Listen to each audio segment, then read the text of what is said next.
Hello, everyone. This is Toni Moore of LegallyChic360.com.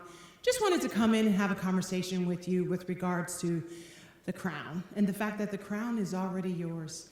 And I'm not sure if you already know that the crown is already yours, but I just want to touch upon three things that the Lord has dropped into my heart with regards to created,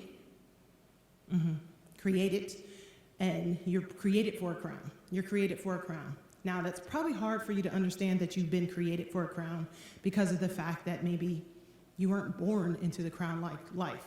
You didn't have a mom and daddy who was with you all the time. You didn't have somebody who educated you. Nobody who really picked you up and turned you around. Nobody who really said, God got something inside of you. But I want you to know that you've been created for a crown for such a time as this. And oftentimes we don't understand that when we've been created, God has already planned and purposed for something for us to do. So when I say crown, I want you to understand that we've been created for an opportunity to do something bigger, better, and more than you've ever seen or heard before. I heard someone say that we've been created by the Creator to create something. But so when I talk about crown, I'm thinking you got to create something. It's not the degrees. Ladies, it's not the man. Brothers, it's not the sister.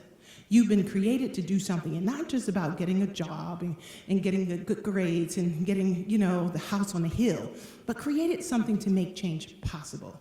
And also when I think about crown and the crown that you must wear, you have the resources. But for you, who would know the story? But for you, where would they go? But for you, how would a child be educated? See, you already know what the plans and purpose, you already know what the resources are inside of you. You already know some people can just take a word and make it into a song. Other people can make a song and take it into a poem. Other people can turn that word around and make it into a curriculum that is so resourceful that it will help someone to up level to the next level. But if you don't wear the crown, if you don't reclaim your crown, then guess what? The person who is supposed to get that resources would never get the resource, and they would just stay where they are. Also, with regards to the crown, I want you to know that you have to own the crown. See, I don't know about you, but, based on my upbringing, right? We were always told that we couldn't have the biggest piece of pie, and we couldn't have the biggest cupcake, and I didn't even have enough food to eat. So anytime I asked for something, we were told to sit down and shut up, and the big kids couldn't eat yet. I don't know about you. Sometimes everybody gets 3 square meals a day, and they get a chance to have a snack. No, not in my house. In my house, Mama sold our food stamps. And then we had to go to soup kitchen. And sometimes we had to go to the food bank. And sometimes we had to ask church members for a piece of bread. So when you have to own something, to know that it's yours, and some of us don't understand that the crown of righteousness, the crown of creativity, the crown of being who God created us to be, that's ours. You don't need to ask permission for it. It's already yours. And then with regards to workmanship, just say workmanship. I am made to do good work. You're fearfully and wonderfully made to do good work. So with the workmanship, that's the crown. Remember, we're talking about the creativity and the resources, and you got to own that thing, and you got to work that thing. What are you working towards? For me, 20 years as a lawyer, I was working towards a big mansion on a hill. I was working to get far, far, far, far away from poverty. But then when I got to where I thought I was supposed to be, had the van, had the car, had the shoes, had the pocketbook, had the debt. But we won't divulge all of that. But I got far, far away only to not have what I wanted.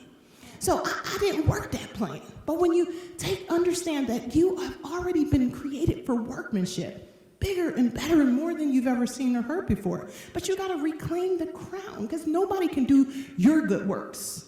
Les Brown told us that the richest place in the world is in the graveyard because so many people die with their works and their resourcefulness and their creativity. They die with it because they didn't reclaim their crown. Some of y'all are like, Toni, reclaim my crown. I want you to know that the crown is for you too. You don't need permission. You just got to own it. And then you got to work that thing. More importantly, with the end, you got to negate the negativity because you are necessary. I don't care what anyone says. Whether you're a baby's mama, whether you're a high school dropout, whether or not that you started a law practice and you ended it, whether or not that you are just watching and waiting, you're necessary. That crown is yours. You can't just give your stuff away. In order for you to see better and greater days, you got to reclaim that crown. You got to own it in your heart. You got to see it in your head. Much like Esther, when you get to a certain place, you got to understand that God didn't let you get here just to stay here. Be like, how you doing? I'm here. Hey, I got the big house. Hey, I got the purse. Hey, I got the shoes. No. We are standing on someone else's shoulders. And but for them, where would we be? And more importantly, if you don't claim that crown today, if you don't queen yourself, if you don't king yourself today, then guess what? No one's going to see the better days, because we are all who God wanted us to be. So own it. Create the life you want. Resource your resourcefulness. Own your power. Work your gifts.